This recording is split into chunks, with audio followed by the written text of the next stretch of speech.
Good morning. So, one thing I noticed about loss, and I'm sure we've all seen this with people we love, is that people tend to gain weight once they lose someone to grief or someone to, a breakup or just some kind of, deep emotional issue tied to the connection with someone else. And I know in my past, um, I have you know, eating my feelings, especially when it came to relationship issues, whether that be, a lover or uh, a family member or something like that. So, using food as a coping mechanism, which, in my opinion, eventually turns into a an addiction. So, um, I noticed a couple people that I haven't seen in a long time. So it's like been 6 months I've seen certain people. And the last time I saw this grown young lady, had just experienced a death in the family. And so 6 months later, I come back and she's huge. I mean, she's really like she doubled in size. And it made me sad because I know what that is. She's been eating her feelings to cope. Pardon me with how I'm looking because I'm getting used to this camera. So I might be looking this way. So just give me a minute. But anyway, so the issue is that she had gained all this weight. She's been eating her feelings, but it's deteriorating her health. And then if she goes and looks in the mirror, she's depressed all over again because, she's feeling bad about her size. So what is one to do in that situation? Well, it's really just time to take that energy. I think what it is like a displacement of energy. So normally you would have a allotment of energy for that particular person that you lost. So you've got that energy, and that person is quote unquote gone, and you know you can't pick up the phone and call them as you normally would. You know that you can't touch them as you normally would. You know this, and so you've got all of this love and this energy for this person, and it has nowhere to go. So it's like a cycle of just intensity, and it has nowhere to go, and it feels displaced, and so it just kind of creates chaos within ourselves. So what do we do is we have to really purposefully redirect that energy, and that's not easy to do. I'm not going to sit here and say it is, but it's just kind of like this. If we were to take the same energy and love that we have for someone else and turn that back into ourselves, um, I think we would start to see results, but it's just the matter of, I know we would see results because I've done it. But it's just a matter of doing it, of being able to turn that back into ourselves. So, like this morning, I was thinking about a lady who lost someone recently, and not to a death, but to just um, a, a rift in their relationship, a change in their relationship. So, lost someone, but a lot of their weight gain over the years has been emotionally connected. But actually losing that person was a big deal, and it's a big toll. And so a lot of this woman's excitement around life has to do with sweets. Constant, sweets, baking sweets, eating sweets, and things like that. And a lot of people don't realize that, you know, sugar is an addicting substance. Sugar is a soothing substance that we have all taken part of since we were babies. There's sugar in breast milk. There's no way to avoid it. But well, the way typical, first world societies run is they're run off of commercialism and food. And sugar has taken a huge part in that over the years. Like they've benefited the sugar industry. But anyway, we bring that down to an individual position, and you've got people who are eating their feelings. And we're not talking about steak, we're talking about actual cakes and pies, because that sugar gives your brain a reaction that says, oh, this is safe. Oh, this is good. Yes, it's bringing you back to that happy place that you had when you were a kid, when you received that, the lollipop or the birthday cake or, the ice cream. It's comforting. It's comfort food.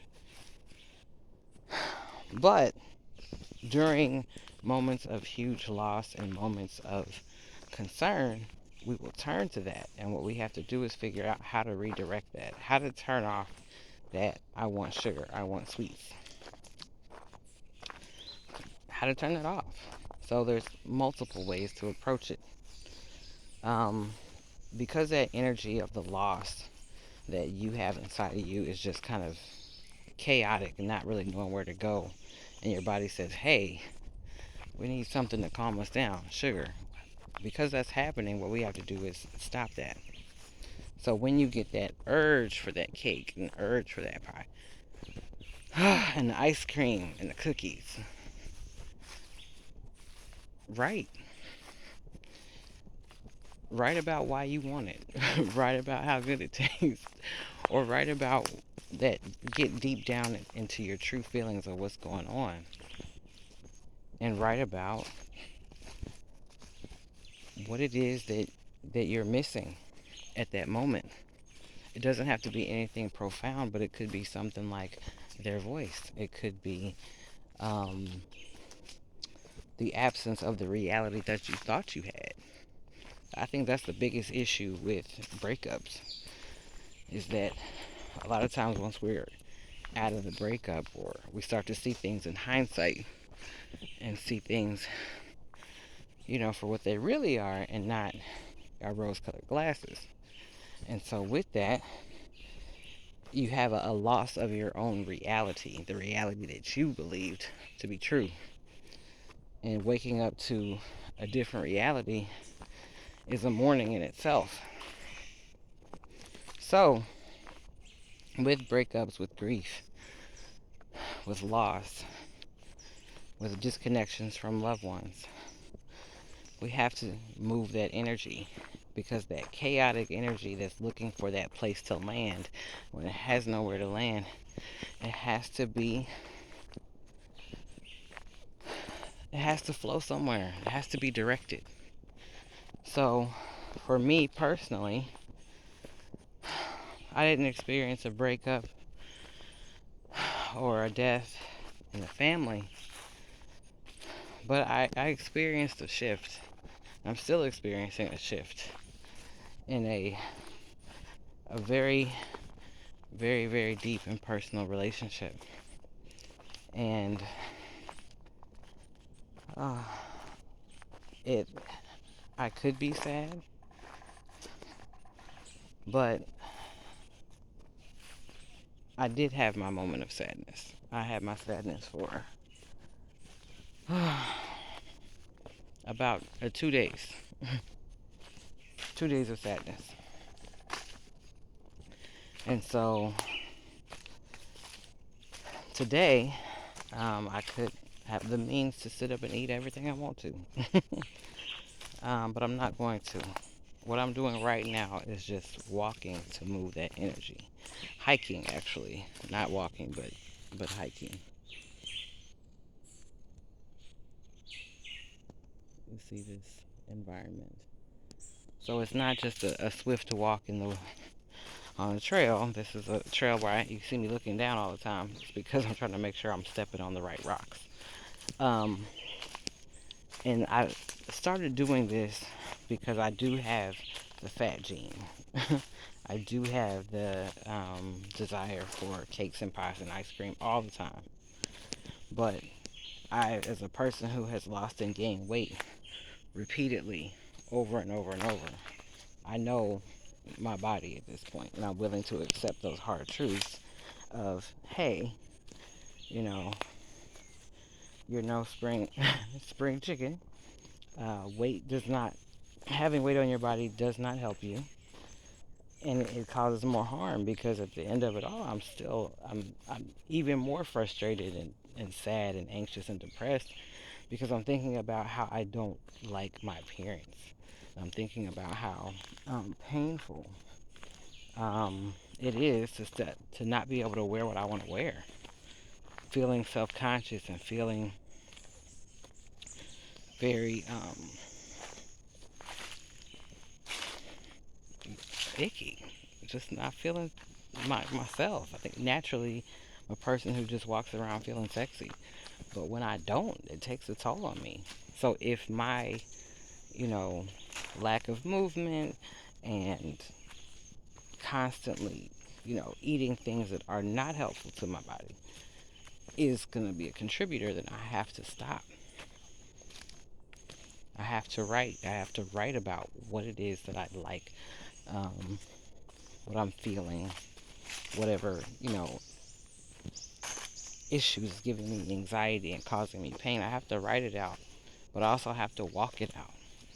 Moving energy. Because the shift that I'm referring to, I haven't lost anyone, but there's a shift. And it's hurtful, but at the same time, it's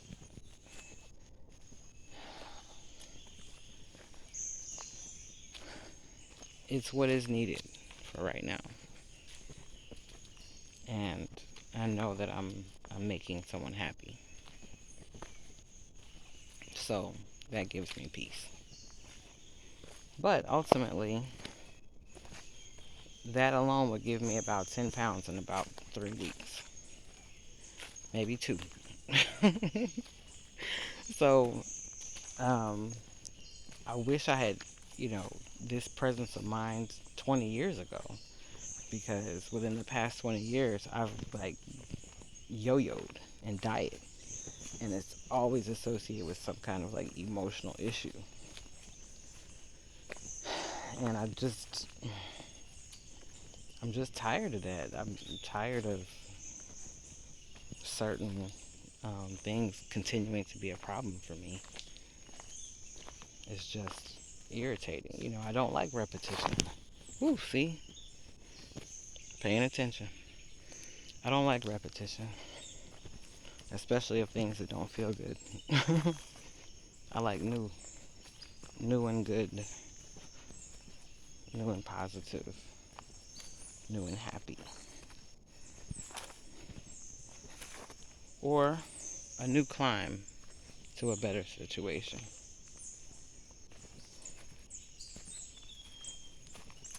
But repeated pain, I'm good. I'm considered autodidactic. I'm good on all my lessons.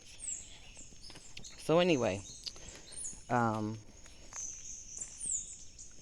as we experience loss, we need to make sure we are identifying what it is, identifying what we can do to keep the energy moving so that the energy of loss and grief don't sit in us and turn into fat cells or turn into something worse.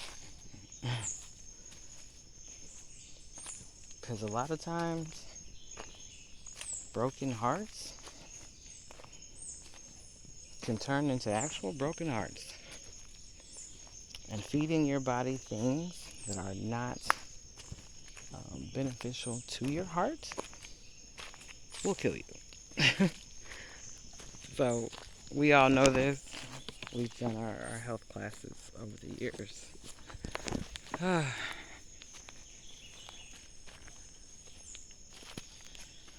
So, it's time we just start taking inventory of what we're doing to keep our vessels healthy, to keep our vessels clean, and to keep our vessels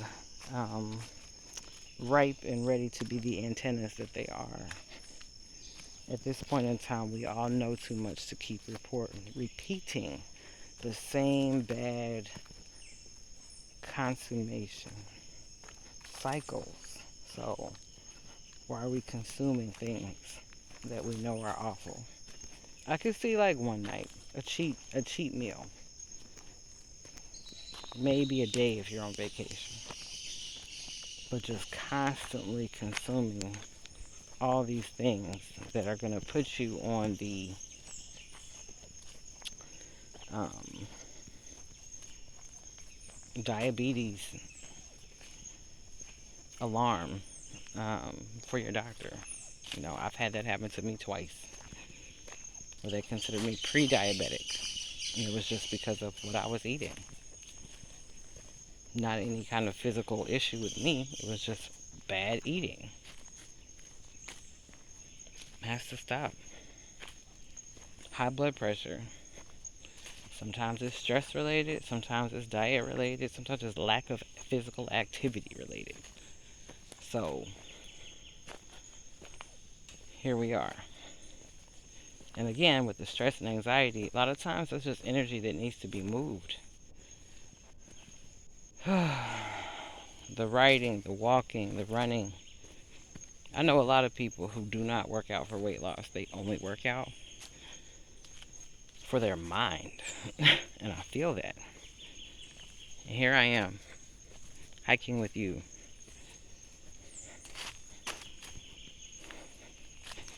So anyway, let's keep the energy moving, especially when it relates to emotional trauma, loss, grief. Let's keep everything moving forward. I'm out.